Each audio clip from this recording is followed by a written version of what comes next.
With the election just weeks away, it doesn't look like we'll get to see a second formal debate between Kamala and Trump. So we called both candidates on our own, and they agreed to debate here tonight. Ooh.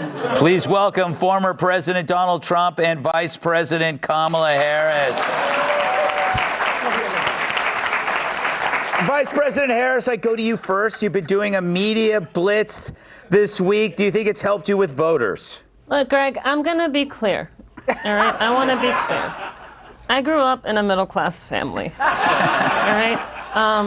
And our lawn, it was so green. And I know that, that's what the Americans really resonate with. Now, look at the week that I had, right? Hurricanes come and go, but call her daddy, Howard Stern, he let me sit on a speaker.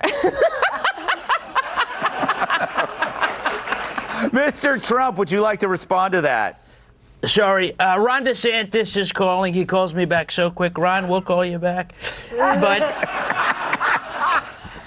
she rhymes. She does a nursery rhyme. Nobody knows what she says. One fish, two fish, red fish, dumb fish. We know she's a dumb fish, but she couldn't answer one question about what she would do differently than Biden. She could have said, I won't fall off a bike. I won't fall up the stairs.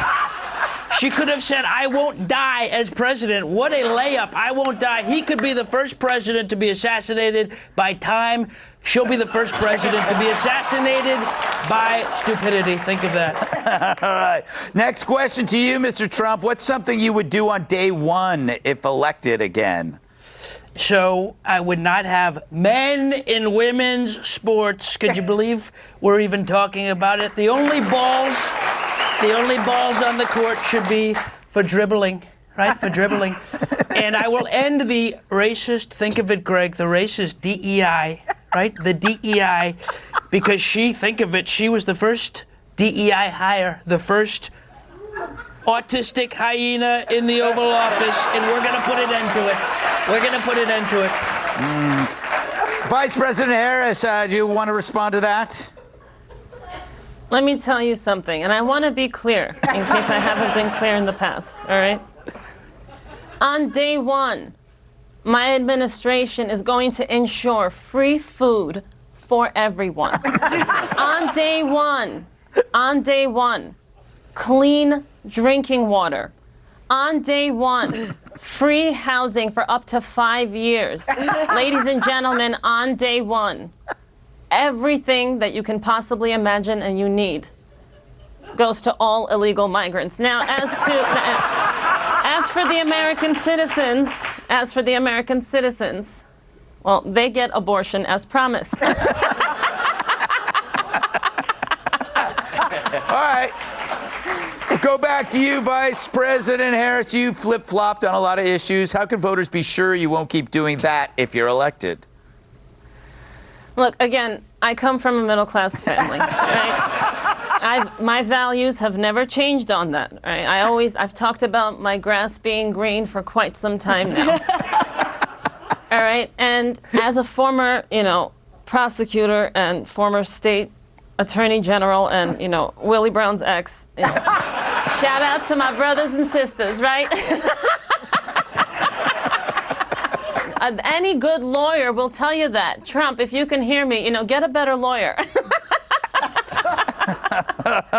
Trump, you want to respond? I can hear. I know I can hear because my ears are bleeding, frankly. But think of it.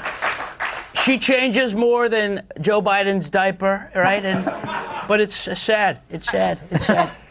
All right, one last question, Mr. Trump. Your opponents claim you're a threat to democracy. Care to explain how they have that all wrong? Well, I would be a threat because if I'm president again, she will be in jail. We call that a callback from my first debate. But I'll threaten you with a good time. Low gas prices, low inflation, and nobody will be eating the cats and dogs except maybe Chris Christie. Think of that.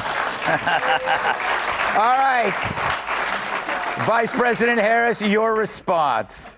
He is dangerous, and if you guys want, these things that he speaks of versus free food, free health care, free everything, on the taxpayer dime, and you know who to vote for. I'm Kamala Harris, and I approve this message. And she's drunk, Greg. She's drunk. All right. Well, that was very informative. Thank you both, Donald Trump and Kamala Harris, everyone.